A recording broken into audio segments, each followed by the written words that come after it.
कैसे हैं आप सब लोग? मैं आशा करता हूं आप सब लोग ठीक होंगे और पढ़ाई टाइम से कर रहे होंगे।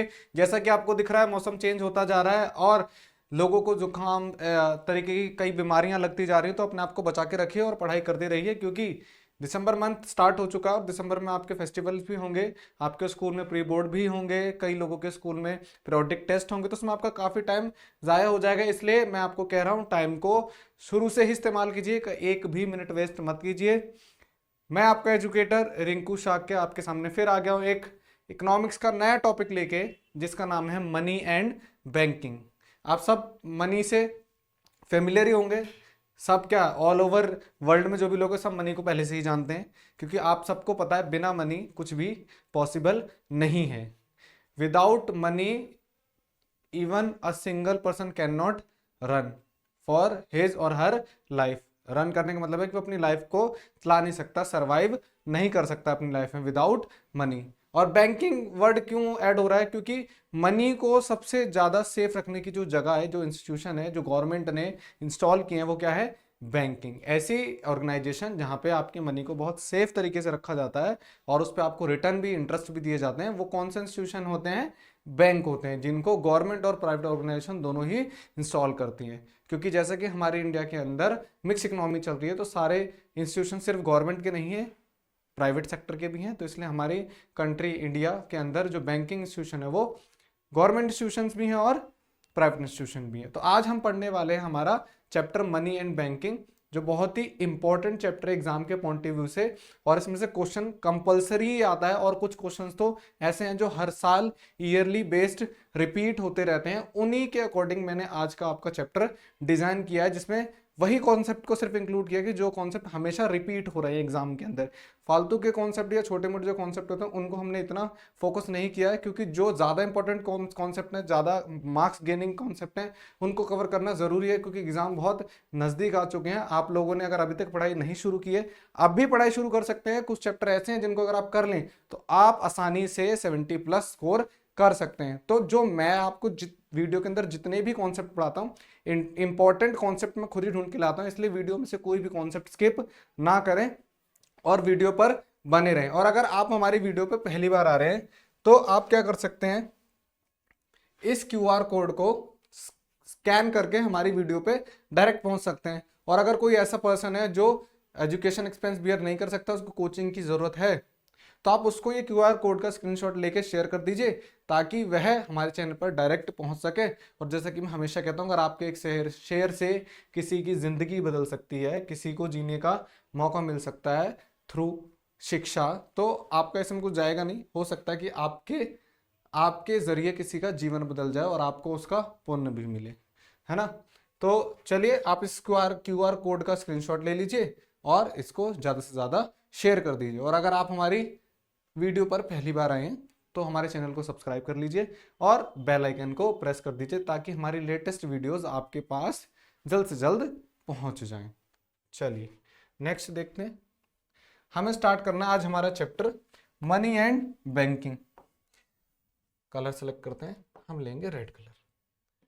मनी एंड बैंकिंग चैप्टर के अंदर हम स्टार्ट करने वाले हैं मनी कॉन्सेप्ट से, क्योंकि बैंक, अगर हम बात करें बैंकिंग की, तो बहुत अगर पास्ट में चले जाएं तो बैंक जैसे इंस्टीट्यूशन नहीं होते थे, लेकिन मनी तो तब भी होती थी। तो इसलिए मनी से स्टार्ट करेंगे, ठीक है। चलिए, मनी की डेफिनेशन क्या होगी आपके अकॉर्डिंग? आप अगर नॉर्मल किसी भी पर्सन से पूछेंगे तो वो मनी को बोलेगा ऐसी चीज जिसके बदले आप कुछ भी खरीद सकते हैं, जिसके बदले आप कुछ भी खरीद सकते हैं, एक नॉर्मल पर्सन बोलेगा। या कोई अगर ज्यादा एजुकेटेड बोलेगा कि एक ऐसी करेंसी जिसको एक्सचेंज में देखें हम गुड्स एंड सर्विस को खरीदते हैं, ठीक है। या और कोई अगर ज्यादा से ज्यादा बोल देगा तो बोलेगा कि नोट, सिक्के, ठीक है, आपके फोन में जो पड़े हुए balance, plastic money, credit card, debit card, ये सब क्या होता है? मनी होता है। लेकिन एग्जाम के अंदर हम ना ये लिख सकते हैं कि नोट, करेंसी, कॉइन या प्लास्टिक मनी या आप क्रेडिट कार्ड, डेबिट कार्ड, हमें एग्जाम के अंदर एनसीईआरटी के अकॉर्डिंग आपको डेफिनेशन लिखनी होगी। तो चलिए एनसीईआरटी के अकॉर्डिंग हम देखते हैं मनी की डेफिनेशन क्या है। Money is any object that is generally accepted as medium of exchange. बोला मनी कोई भी एक ऑब्जेक्ट हो सकता है। ऑब्जेक्ट वर्ड यहाँ यूज क्यों गया है? क्योंकि object word non living thing होती है, ठीक है। लिविंग थिंग भी होती है, लेकिन जनरली देखा जाता है कि नॉन लिविंग थिंग, क्योंकि एक पर्सन को भी ऑब्जेक्ट कई बार एज्यूम किया जाता है। तो मनी जो होती है वो एक ऑब्जेक्ट होती है जो किसी भी चीज के एक्सचेंज में एक्सेप्ट की जाती है। फॉर एग्जाम्पल, आप दुकान पे गए और आपने वहां से नोटबुक खरीदी, तो नोटबुक के बदले में आपने क्या दिए होंगे? पैसे दिए होंगे। तो आपने नोटबुक ली और दुकान वाले ने आपसे उस नोटबुक के बदले में पैसे या मनी, रुपीस को एक्सेप्ट कर लिया। तो क्या बोल रहा है कि मनी क्या एक ऑब्जेक्ट होता है, कैसा ऑब्जेक्ट होता है जिसको जनरली एक्सेप्ट कर लिया जाता है और मीडियम ऑफ एक्सचेंज की कोई चीज के बदले में एक्सेप्ट कर लिया जाता है। और बोला मेजर ऑफ वैल्यू, एक्सेप्ट तो कर लिया जाता है लेकिन जो मनी होती है, जो ऑब्जेक्ट होता है मनी, वो किसी की वैल्यू को मेजर करने में भी काम आता है।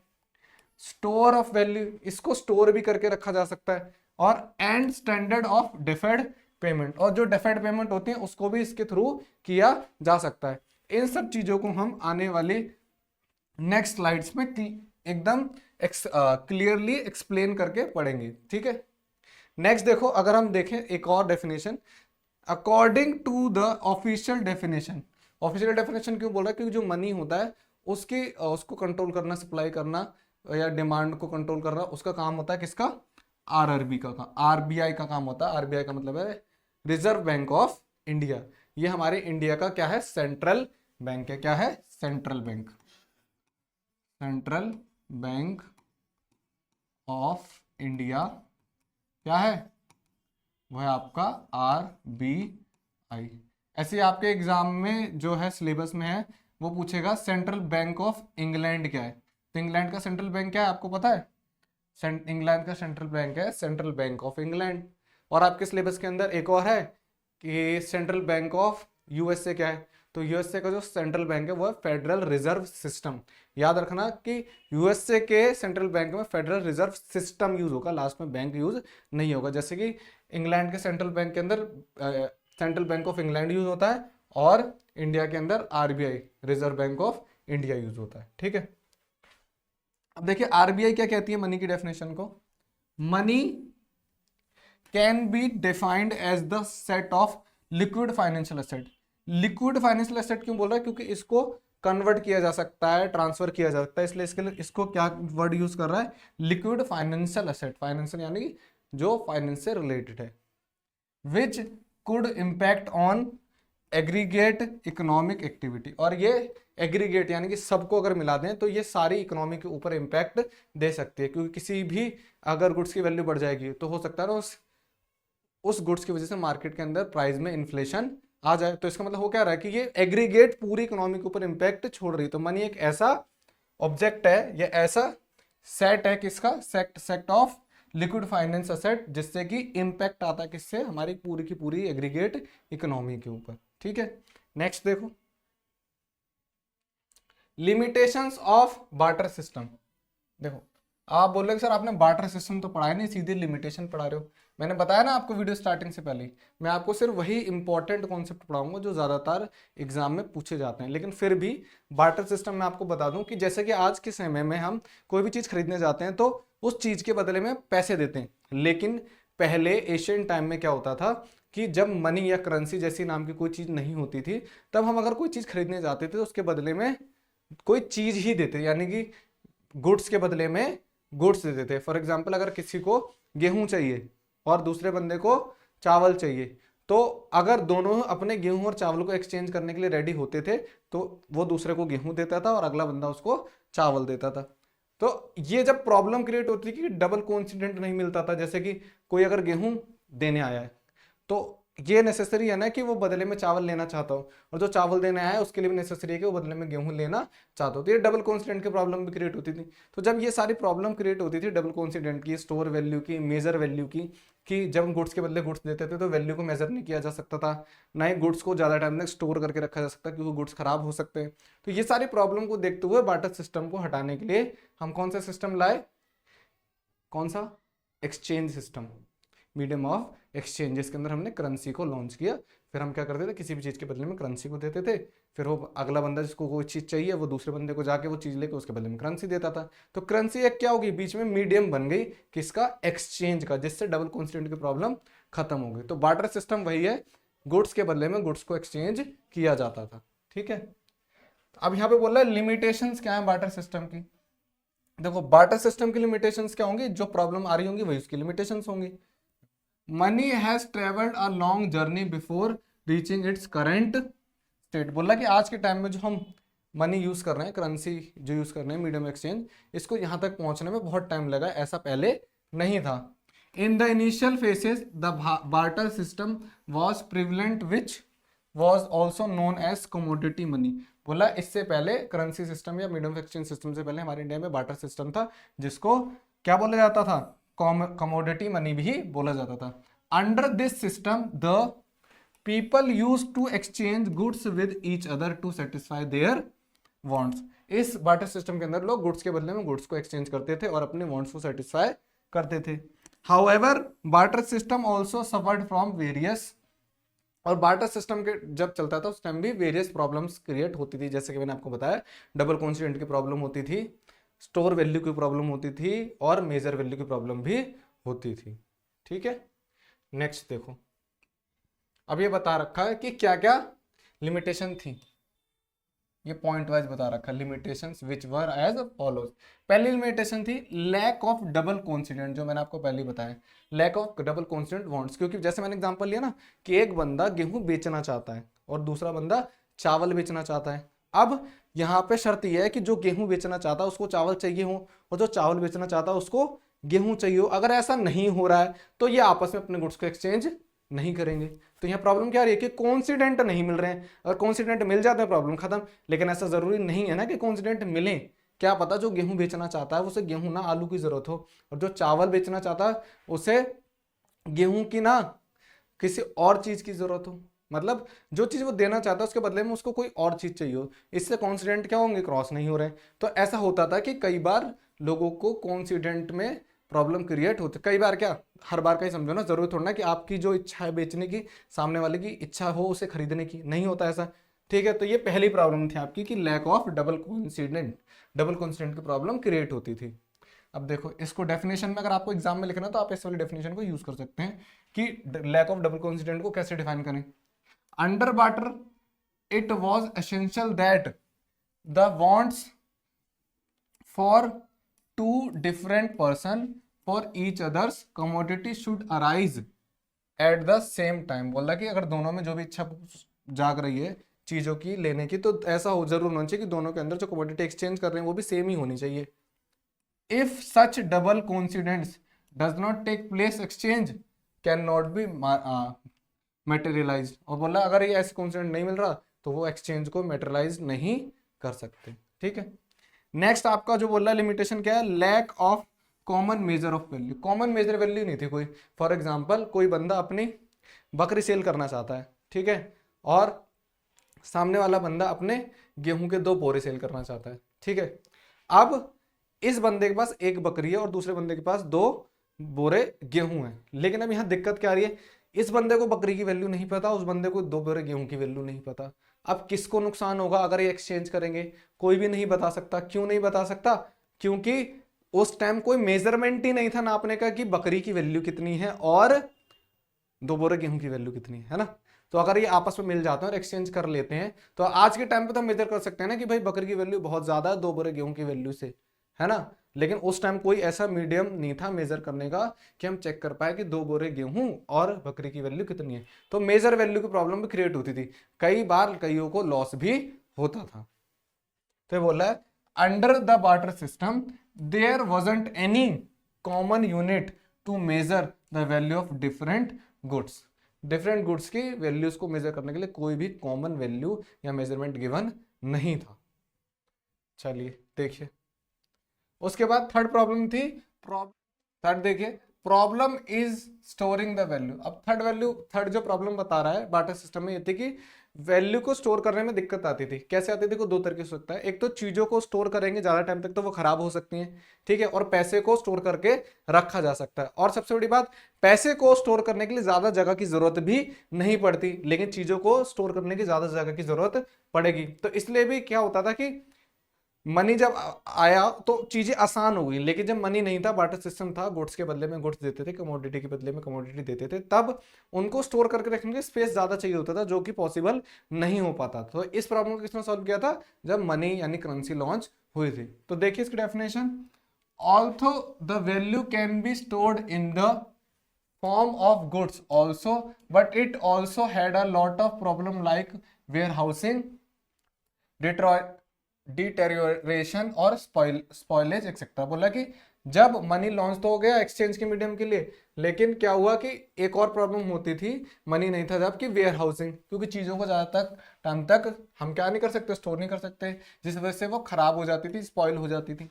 ठीक है, तो मनी आने के फायदा भी हुआ, ये प्रॉब्लम भी सॉल्व होगी कि हम क्या कर सकते हैं, चीज़ों को स्टोर नहीं कर सकते, लेकिन मनी को स्टोर आसानी से किया जा सकता है। चलिए नेक्स्ट प्रॉब्लम देखो, lack of standard for deferred payment.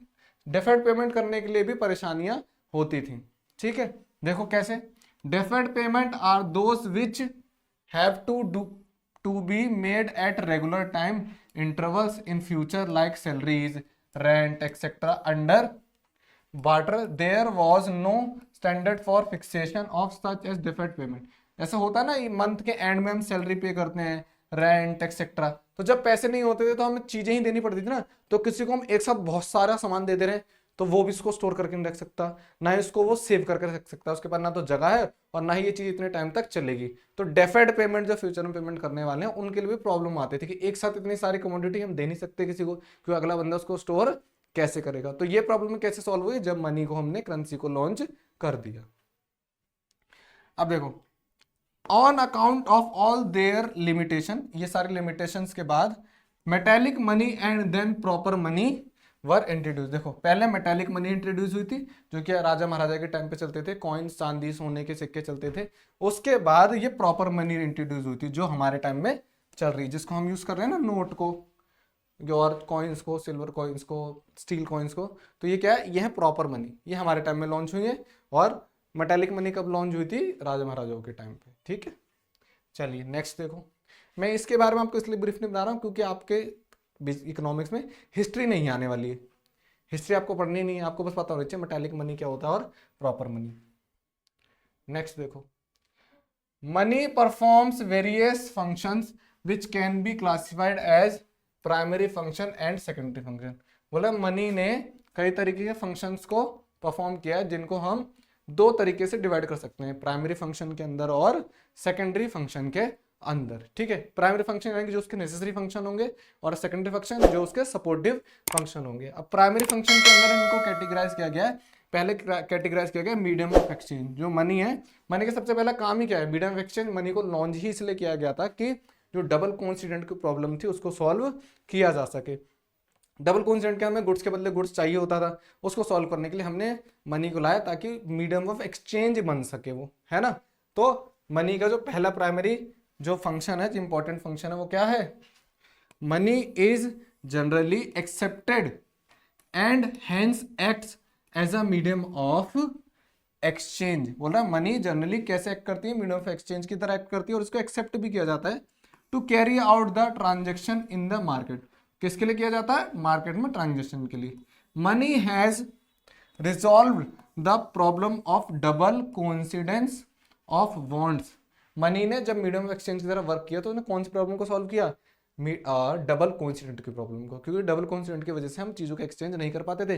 जैसे बीच में मीडियम ऑफ एक्सचेंज बन गया मनी, अब हमें किसी को ढूंढने की जरूरत ही नहीं है कि जो हमें चीज़ सेल करनी है उसे वो चाहिए हो, हम उसे वो चीज़ देंगे, उसके बदले में पैसे मिल जाएगा, फिर हमें जो चीज़ चाहिए किसी और के पास जाएंगे, उसे पैसे देंगे और अपनी चीज़ ले लेंगे। तो इसका मतलब डबल कोइंसिडेंट की प्रॉब्लम को सॉल्व कर दिया किसने, मीडियम ऑफ एक्सचेंज।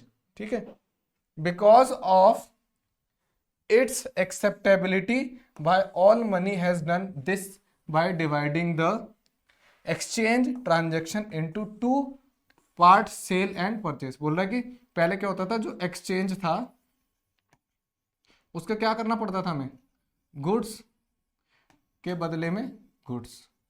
ठीक है, ये होता था। लेकिन जब मनी आ गई तो क्या हुआ, पहले गुड्स को सेल किया, बीच में मनी थी। ठीक है, फिर गुड्स को परचेज कर लिया, उसके बीच में भी क्या थी, मनी थी। तो इससे प्रॉब्लम कौन सी सॉल्व हो गई, ये कि जो गुड्स हम इसको देना चाहते हैं और जिससे इसको भी वही गुड्स चाहिए हो, ये वाली डबल कॉन्सेंट की प्रॉब्लम सॉल्व हो गई। अब हम अपना गुड्स बेचेंगे, मनी मिलेगी बदले में, और फिर हमें खरीदना होगा तो हम उसको खरीद लेंगे, बदले में मनी दे देंगे। ठीक है, चलिए नेक्स्ट देखो,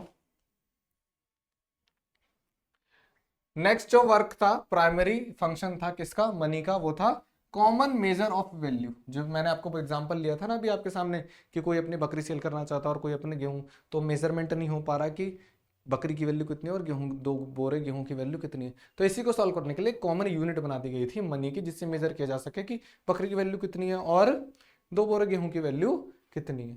तो देखो कॉमन मेजर वैल्यू में अगर आप डिफाइन करोगे तो आप डिफाइन कर सकते हो, money acts as a yardstick on a which the value of all the goods and services can be measured. बोला मनी एक ऐसा ऑब्जेक्ट बन गया था जो कि किसी भी गुड्स और सर्विस की वैल्यू को डिफाइन करता था। This not only help exchange but also facilitate comparison among the value of goods. ये सिर्फ ये नहीं करता था कि आपको हेल्प कर रहा है वैल्यू मेजर करने में, लेकिन ये भी सपोर्ट करता था कि आप कंपैरिजन कर सकते हो कौन सी वैल्यू, किस गुड्स की वैल्यू ज्यादा है, किस गुड्स की वैल्यू कम है, पता लग जाएगा कौन वैल्यूएबल गुड्स है और कौन नहीं। This function of money is the most important function as until the value of the goods in a determined they cannot be brought to the market and the hence cannot be exchanged for money। और ये जो function है इसका major value function इतना important function है कि इसके बिना ना ही गुड्स को मार्केट में लाया जा सकता है और ना ही इसको मार्केट के अंदर सेल किया जा सकता है, क्योंकि मार्केट में लाने के लिए भी इसकी वैल्यू पता होनी चाहिए कितने का और एक्सचेंज करने के लिए भी इसकी वैल्यू पता होनी चाहिए।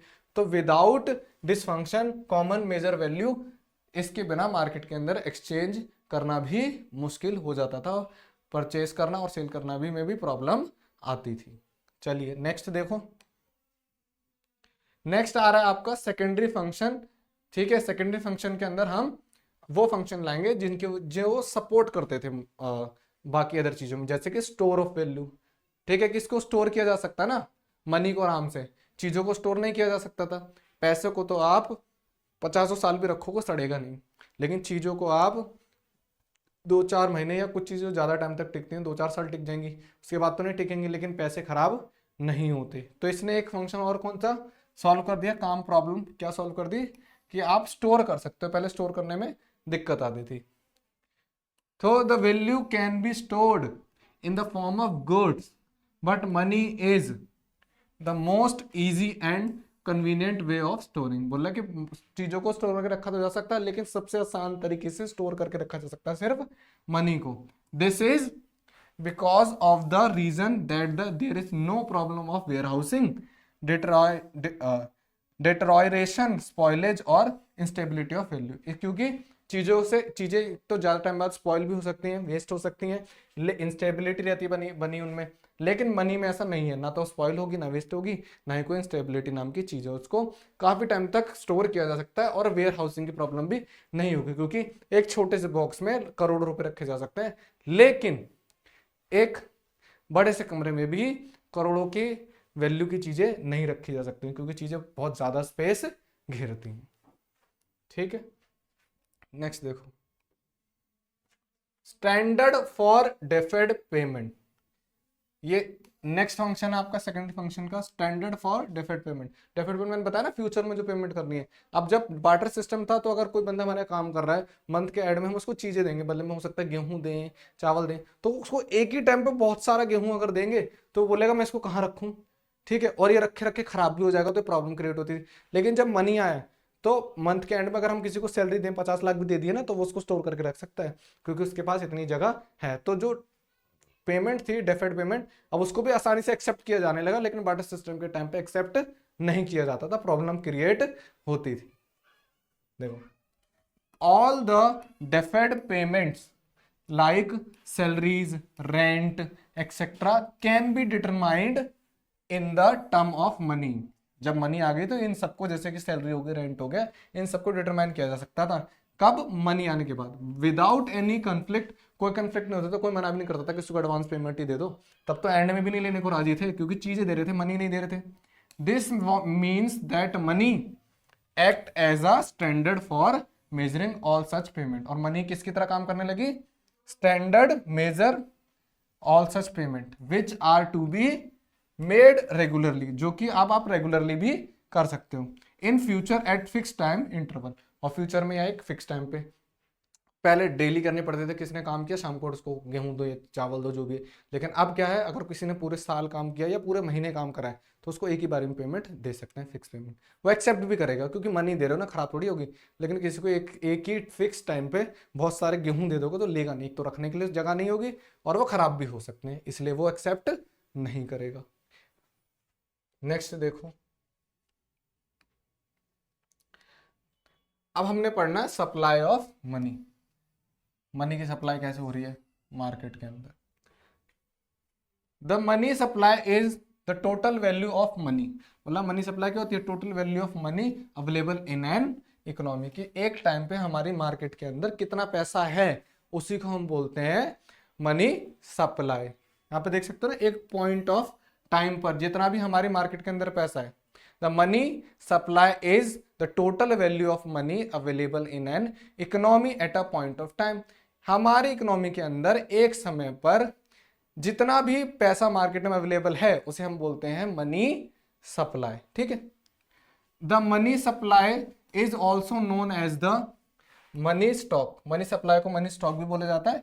It is a stock variable of economy.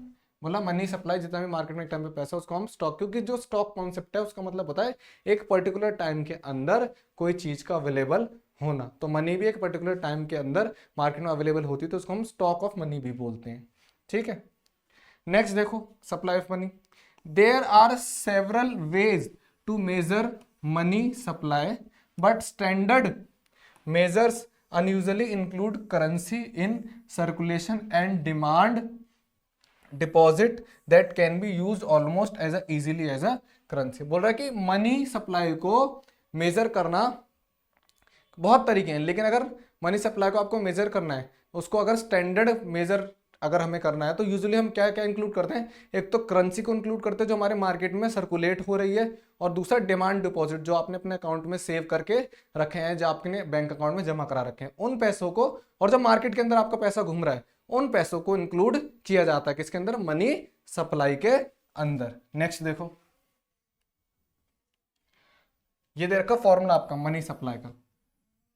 ठीक है, ये मनी सप्लाई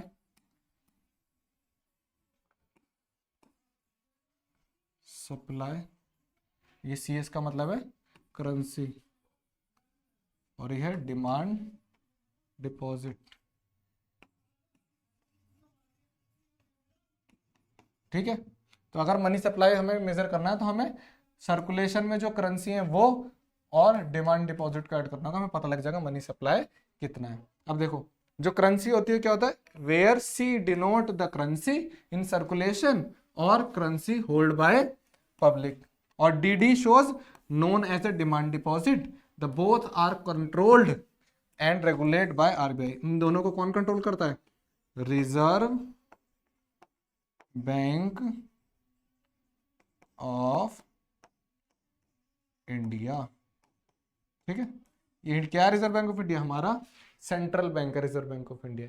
मनी सप्लाई को कौन कंट्रोल करता है, रिजर्व बैंक ऑफ इंडिया, क्योंकि कितनी मार्केट में करेंसी फ्लो करेगी इसको reserve bank of India through commercial bank control करता है। और डिमांड डिपॉजिट कितने रहेंगे, क्योंकि जो कमर्शियल बैंक के पास डिमांड डिपॉजिट होते हैं उन डिपॉजिट का पैसा जो कमर्शियल बैंक के थ्रू RBI अपने पास डिपॉजिट करवाता है। तो इसका मतलब डायरेक्टली बोलो इनडायरेक्टली बोलो, कंट्रोल कौन कर रहा है, कंट्रोल कर रहा है आपका RBI। नेक्स्ट देखो,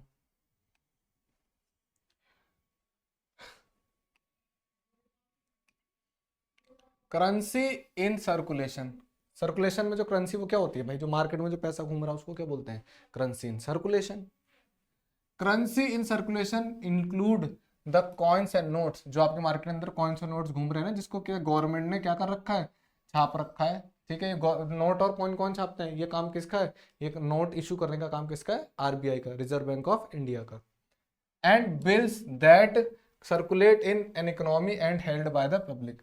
ठीक है, पब्लिक के द्वारा जो कॉइन्स नोट्स सर्कुलेट किए जा रहे हैं या बिल्स सर्कुलेट किए जा रहे हैं किसके अंदर, इकोनॉमी के अंदर, वही आपका क्या कहलाती है, करेंसी इन सर्कुलेशन। ठीक है, उसके बाद बोल रहा है डिमांड डिपॉजिट क्या है, these are the amount held in account in which payment are payable through cheque with commercial bank. They are called demand deposit because the banking institution must give the deposit holder his money on demand when a cheque is return और a debit card is use. देखो ये check की spelling है, गलत लिखी है,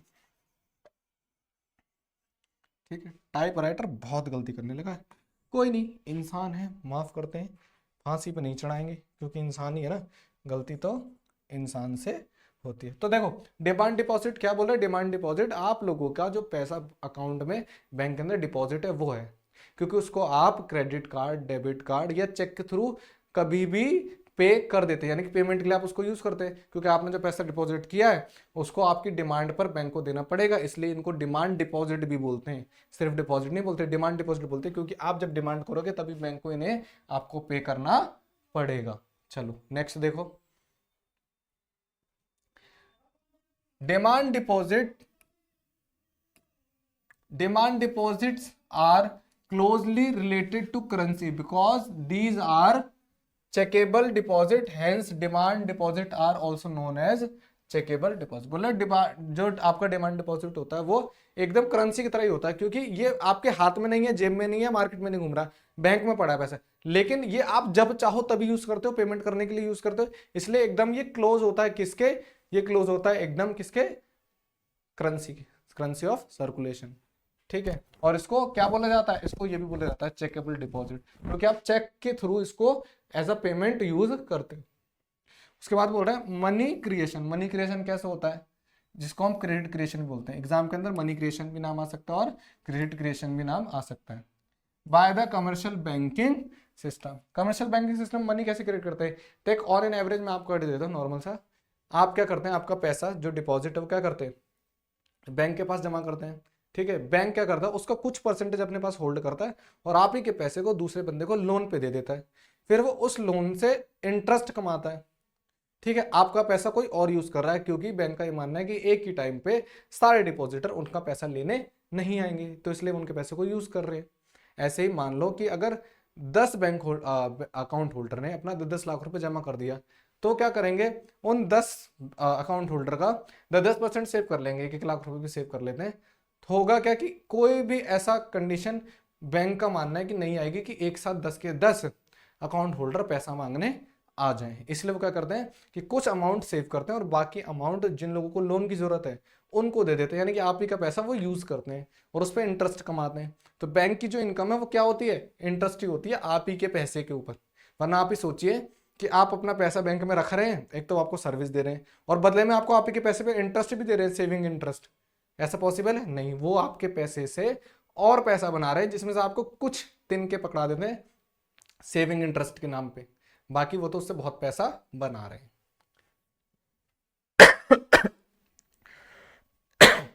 sorry, देखो money creation in one of the most important activity of commercial bank, money creation जो है कमर्शियल बैंक की सबसे इंपॉर्टेंट एक्टिविटी है, क्योंकि इसी एक्टिविटी के थ्रू ही वो पैसा बनाते हैं। Through the process of money creation commercial banks are able to create credit, बोला मनी क्रिएशन एक्टिविटी के थ्रू ही कमर्शियल बैंक पैसा बनाने में पॉसिबल होते हैं, which is a far excess of the initial deposit, जो कि इनिशियल डिपॉजिट से बहुत ज्यादा होता है, क्योंकि वो उस पर इंटरेस्ट भी तो कमा रहे हैं। चलो नेक्स्ट देखो, central bank and its function, हमें बैंकिंग पढ़ना है, क्या पढ़ना है, बैंकिंग।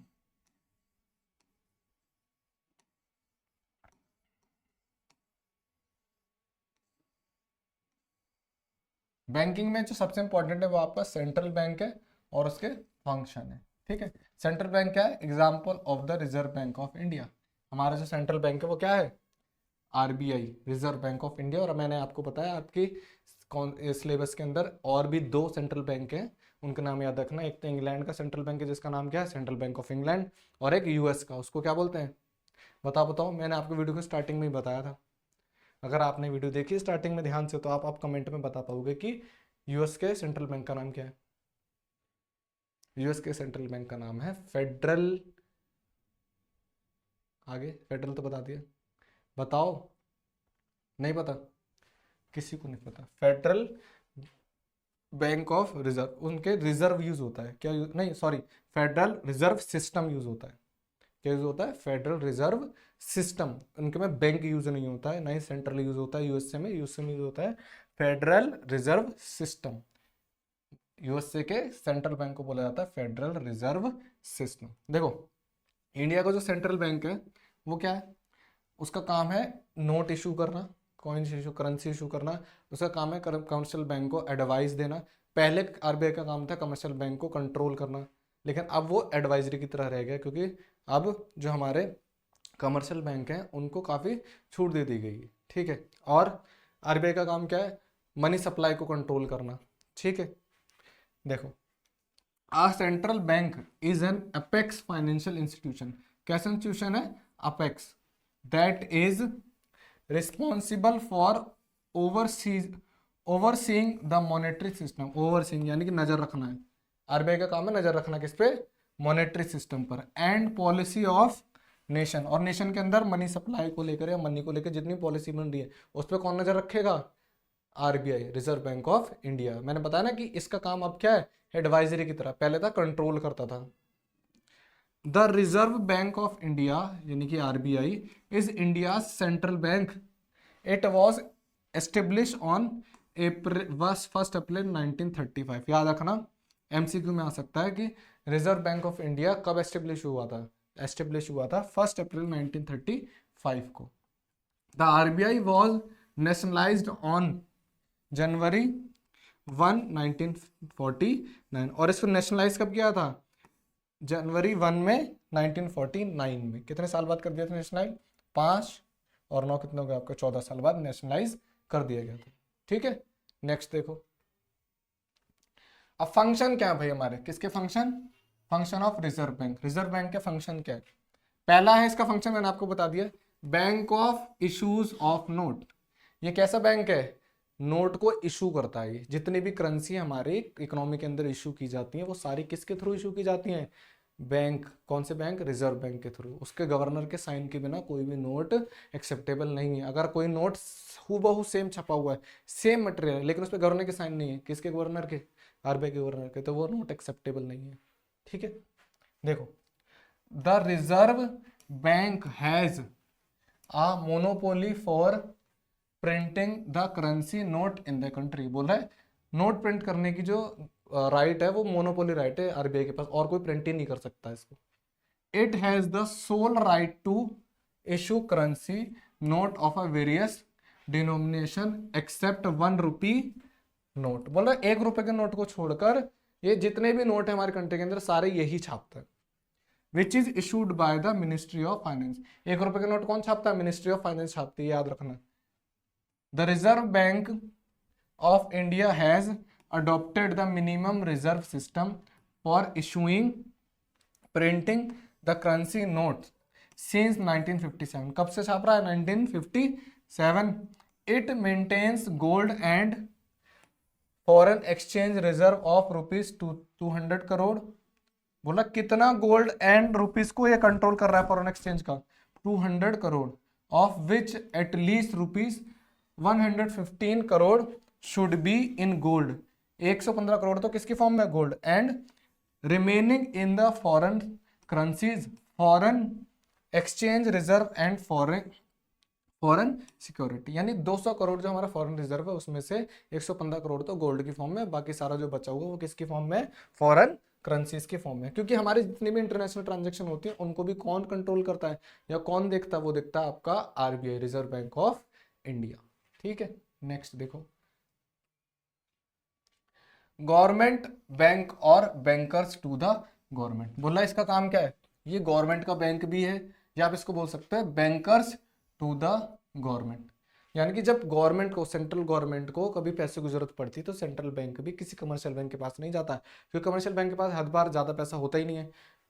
वो किसके पास जाएगा, जो नोट छापता है, वो तो नोट छाप के दे देगा। ठीक है, लेकिन ऐसा भी नहीं है, ऐसे ही अंधाधुंध नोट भी नहीं छापे जाते, जिस क्योंकि नोट और मनी की अगर सर्कुलेशन बढ़ गया इकोनॉमी के अंदर, इन्फ्लेशन बढ़ जाएगा, क्योंकि लोगों की परचेजिंग पावर बढ़ जाएगी। तो जब गवर्नमेंट को पैसा चाहिए होता है या एडवाइस चाहिए होती है तो उसकी हेल्प कौन करता है, आरबीआई करता है। इसलिए यहाँ पे क्या गया, जो आरबीआई है वो क्या है, गवर्नमेंट का बैंक है, या फिर बैंकर्स टू द गवर्नमेंट, कुछ भी बोल सकते हो। देखो उसकी definition, the second important function of the reserve bank is to act as the banker and agent and adviser to the government. उसका सेकंड काम क्या है? गवर्नमेंट का बैंक या फिर गवर्नमेंट के एजेंट की तरह काम करना। India and states, it performs all the banking function of the state and central government. ये बोला स्टेट गवर्नमेंट के भी और सेंट्रल गवर्नमेंट सबके जो बैंकिंग फंक्शन है कौन परफॉर्म करता है? RBI. It also tenders useful advice to the government on matters related to economic and monetary policy. और गवर्नमेंट अगर कोई पॉलिसी बना रही है, चाहे स्टेट गवर्नमेंट हो चाहे सेंट्रल गवर्नमेंट हो, तो वो अगर मॉनेटरी रिलेटेड है तो उस पर एडवाइस भी देता है कौन? RBI. It also manages the public डेप्ट और द गवर्नमेंट डेप्ट। और ये लोगों का जो कर्जा है, पब्लिक डेप्ट और गवर्नमेंट का जो कर्जा है, इन सबको भी मैनेज करता है। नेक्स्ट देखो आपका फंक्शन क्या है सेंट्रल बैंक का? Bankers bank. ये बैंकों का भी बैंक है, यानी कि जो छोटे छोटे बैंक होते हैं, जो कमर्शियल बैंक होते हैं, ये उनके भी हेड है। क्योंकि आरबीआई जो है ना, हमारी इकोनॉमी के टॉप बैंक जो होता है ना, उसको कहते हैं आरबीआई। ये सबसे टॉप पे बैठा है, इससे ऊपर कोई बैंक ही नहीं है।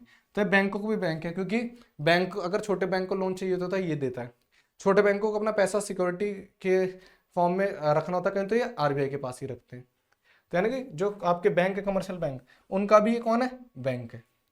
The reserve bank perform the same function for the other commercial bank as the other bank ordinary perform for the their customer. जैसे कमर्शियल बैंक अपने कस्टमर के लिए परफॉर्म करते हैं, उनका पैसा सेव करते हैं, लोन देते हैं, उनके पैसे पे इंटरेस्ट देते हैं, ऐसे ही आरबीआई कमर्शियल बैंकों के लिए सेम काम करता है।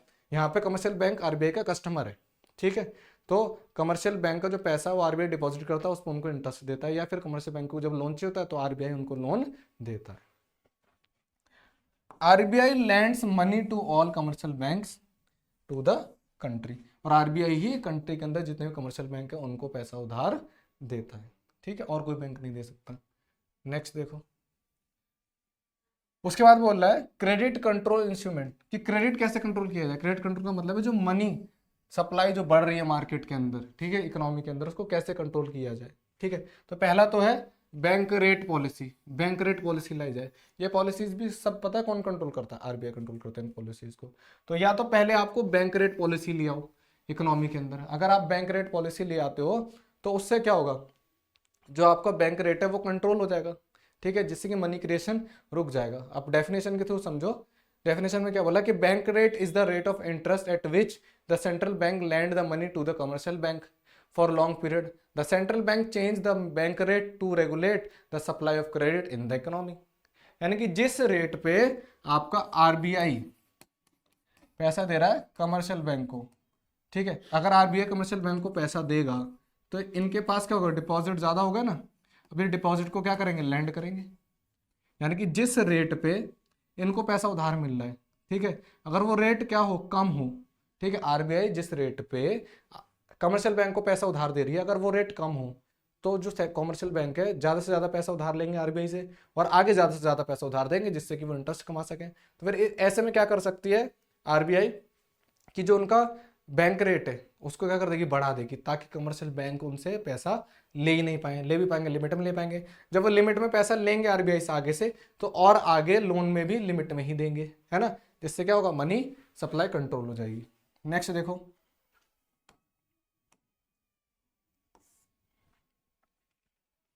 Repo rate policy. Repo rate policy क्या है ये इसका? Repo rate is the rate of interest at which the central bank lends the money to the commercial bank for short period. The central bank changes the repo rate to the regulate the supply of credit in the economy. अब repo rate भी आपका bank rate की तरह ही है, लेकिन bank rate में क्या होता था?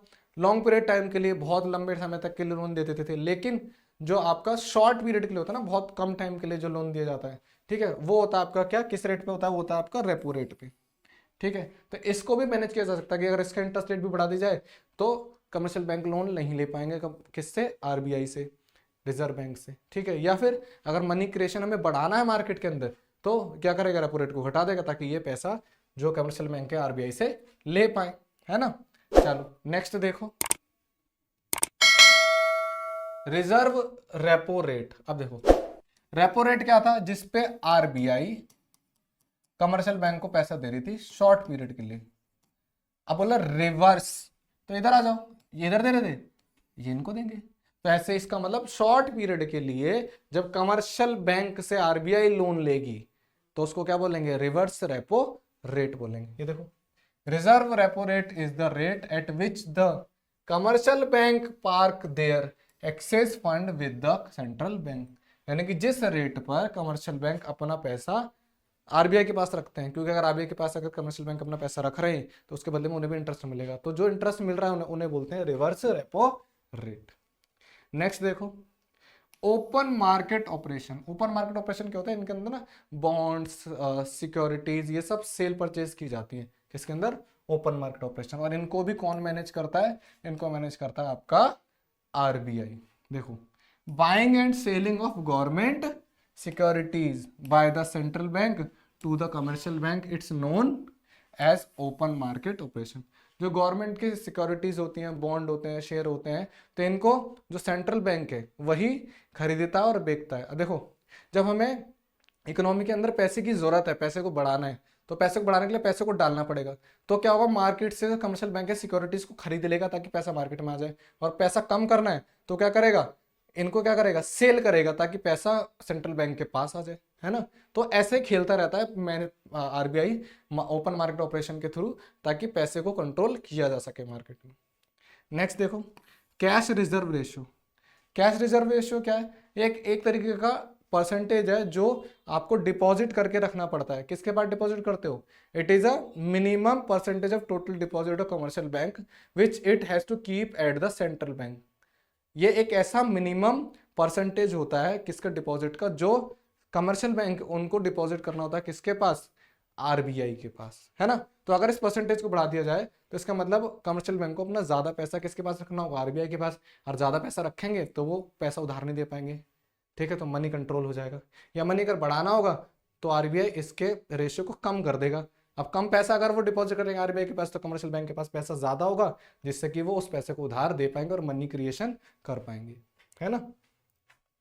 देखो, it may be defined as the minimum percentage of the total deposit of a commercial bank which it has to keep with the central bank in the form of cash reserve। ठीक है, I hope आप सबको अच्छे से समझ में आया होगा। नेक्स्ट देखो, statutory liquidity ratio. Statutory liquidity ratio क्या है, स्टैच्यूरी लिक्विडिटी रेशियो भी एक मिनिमम परसेंटेज है। किसका मिनिमम परसेंटेज है, total deposit of commercial bank which has to be maintained in the form of liquid asset like cash, market, bond, gold reserve etc। कि जो commercial bank होता है उनको अपने खुद के पास भी तो कुछ मिनिमम रिजर्व रखना होता है, क्या पता एकदम से सारे कस्टमर आ जाएं पैसा मांगने के लिए। तो एक मिनिमम परसेंटेज जो कमर्शियल बैंक अपने पास होल्ड करता है वो क्या है आपका, स्टैच्यूरी लिक्विडिटी रेशियो। अब वो जो डिपॉजिट है वो कैश के फॉर्म में भी रख सकते हो आप, गोल्ड के फॉर्म में या मार्केट बॉन्ड के फॉर्म में भी रख सकते हो। उसके बाद बोल रहा है मार्जिन रिक्वायरमेंट। मार्जिन रिक्वायरमेंट क्या होता है, देखो मार्जिन रिक्वायरमेंट होता है जब पैसा उधार लेने जाते हैं, जब पैसा उधार लेने जाते हैं ना, तो जो सिक्योरिटीज रखते हैं, कोलेटरल सिक्योरिटीज रखते हैं, उसके और आपके लोन अमाउंट उसके बीच का जो मार्जिन होगा ना, उसे बोलते हैं आपका मार्जिन रिक्वायरमेंट। अब देखो ये कैसे समझ आएगा, it refers to the percentage difference between the market value of the collateral and the amount loan extend against it. बोल रहा है कि जितना आपकी कोलेटरल सिक्योरिटी की मार्केट वैल्यू और जिसके अगेंस्ट आप लोन लेने आए हो उसके बीच में जितना डिफरेंस होगा वो होता है आपका क्या, मार्जिन रिक्वायरमेंट। फॉर एग्जांपल आप अपनी 50 लाख की क्या प्रॉपर्टी रख रहे हो, है ना, और आप लोन मांग रहे हो 30 लाख का, कितने का, तो 20 लाख क्या आपका मार्जिन हो गया ना, क्योंकि जितने की है आपकी प्रॉपर्टी उतना तो बैंक आपको एग्जैक्ट अमाउंट नहीं देगा, क्योंकि उनको भी रिस्क रहता है कि आप उनका इतना सारा पैसा डूब ना जाए। तो मार्जिन क्या है, ये आपका मार्जिन है रिक्वायरमेंट। मार्जिन रिक्वायरमेंट है ये क्या, जो आपकी कोलेटरल की वैल्यू और जो आपका लोन चाहिए उसके अगेंस्ट, ठीक है। और आप अगर हमारी वीडियो के थ्रू पढ़ रहे हैं, हमारे चैनल के थ्रू पढ़ रहे हैं, तो फॉर श्योर आपको डाउट आते होंगे। तो आप क्या करिए, if you have any doubt तो आप एक पेन और पेपर लीजिए और उनको वहां पर लिख लीजिए, सारे क्वेश्चंस को लिख लीजिए एक ही जगह पे, ठीक है। और आप हमारी वेबसाइट पे चले जाइए, हमारी वेबसाइट है www.muft.shiksha। उस वेबसाइट पर जाइए, वहां पर आपको आस्क माई क्वेश्चन कॉलम मिलेगा, उस कॉलम में जाइए, वहां पर आपके डाउट को लिख दीजिए, जिस डाउट के बदले आप अर्न कर पाएंगे रिवॉर्ड्स। रिवॉर्ड्स में आपको कॉइन भी मिल सकते हैं, ठीक है। ये जो डाउट आप पूछ रहे हो आपको बिल्कुल सारे डाउट क्लियर किए जाएंगे, और इस डाउट के बदले आपसे 1 रुपया भी नहीं लेंगे हम, क्योंकि एजुकेशन जो है एकदम 100% फ्री एजुकेशन प्रोवाइड करवा रहे हैं। और हम कोशिश कर रहे हैं कि हमारे चैनल पे हम 1 2 3 नहीं 100+ सब्जेक्ट पढ़ाएं। हम एकेडमिक और नॉन एकेडमिक सारे सब्जेक्ट को हमारे चैनल पर पढ़ाने की एक मुहिम लेकर चल रहे हैं, और बहुत जल्दी हम इस मुहिम तक पहुंच जाएंगे। और आप सभी लोगों को कंग्रेचुलेशन, अब हमारे चैनल पर जो सब्सक्राइबर हैं वो 2000+ हो चुके हैं, और ये सब आप लोगों की वजह से ही हुआ है। आप लोगों को बहुत बहुत धन्यवाद हमारे चैनल पर बने रहने के लिए और ऐसा ही सपोर्ट देने के लिए। आगे भी हमारे साथ बने रहिए। हमारी फैमिली अब 2000 से बढ़कर आगे निकल चुकी है, और हम सून बहुत बड़ी फैमिली होंगी। और हम सिर्फ आपको पढ़ा नहीं रहे हैं, हम साथ के साथ आपकी एग्जाम प्रिपरेशन करवाएंगे। ऐसा नहीं अदर चैनल की तरह को पढ़ाया और शांत बैठ गए, आपकी एग्जाम की प्रिपरेशन भी करवाएंगे। मैंने पहले भी इकोनॉमिक्स की एक बुक में इंडियन इकोनॉमी कंप्लीट करवाई थी, फिर उसके साथ साथ ही कंप्लीट होते ही मैंने आपको एमसीक्यू क्वेश्चन की प्रिपरेशन कराई थी, जिससे कि आपके एग्जाम में बहुत हेल्प होगी।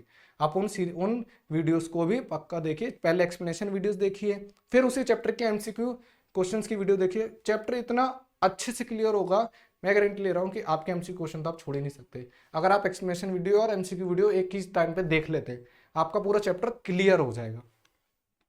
और अगर आप हमसे हमारे किसी भी अदर सोशल मीडिया प्लेटफॉर्म पर जुड़ना चाहते हैं तो आप हमसे जुड़ सकते हैं, फेसबुक पर, ट्विटर पर, इंस्टाग्राम पर और यूट्यूब पर तो हम रोज मिल ही रहे हैं, अभी भी कनेक्ट हो रखे हैं एक दूसरे से। और ये आपका क्या है, क्या भाई, ये टेलीग्राम और लिंक्डइन पे। और आपको कनेक्ट होना है हमसे तो हमारे डोमेन नेम FMUFT मुफ्त DOT.SHIKSH शिक्षा मुफ्त.शिक्षा, मुफ्त.शिक्षा में डॉट आपको स्पेलिंग में लिखना है, डॉट लगाना नहीं है। इसको सर्च करिए, ये हमारा डोमेन नेम है, और आप हमसे कनेक्ट हो सकते हैं हमारे किसी भी अदर सोशल मीडिया प्लेटफॉर्म पर, ठीक है। तो आपकी आज की वीडियो में मनी एंड बैंकिंग के अंदर आपने पढ़ा मनी क्या होता है, बैंकिंग क्या होता है, सेंट्रल बैंक कौन होता है, मनी क्रिएशन कैसे होता है, आपने सारी चीज़ें पढ़ी हैं। तो अगर अब भी आपको कोई डाउट क्लियर ना हुआ हो तो आप हमारी वेबसाइट पे जाइए www.muft.shiksha। आज मैं क्वेश्चन कॉलम के अंदर आपके डाउट पूछिए। और अगर आपके पास टाइम नहीं होता, आप सर्च नहीं कर पाते मेरे चैनल को, तो मैंने जैसे कि वीडियो की स्टार्टिंग में भी बताया, आप हमारे इस QR कोड का स्क्रीनशॉट ले लीजिए। इस QR कोड को अपने किसी भी एप्लीकेशन से, चाहे वो गूगल पे है, चाहे वो पेटीएम है, चाहे वो फोन पे, या आपको कोई भी अदर लेंस है, स्कैनर है, उससे स्कैन करिए और डायरेक्ट हमारे चैनल पर पहुंच जाइए और अपने सब्जेक्ट की वीडियोस देखिए और अपने डाउट क्लियर करिए। तो चलिए आज की वीडियो में बस इतना ही। मैं आपका दोस्त एजुकेटर भाई रिंकू शाक्या मिलता हूं आपसे नई वीडियो में एक नए कॉन्सेप्ट के साथ। और जैसा कि मैं हमेशा कहता हूं, हंसते रहिए, मुस्कुराते रहिए और अपने चारों तरफ खुशियां फैलाते रहिए। Till then take care, bye bye.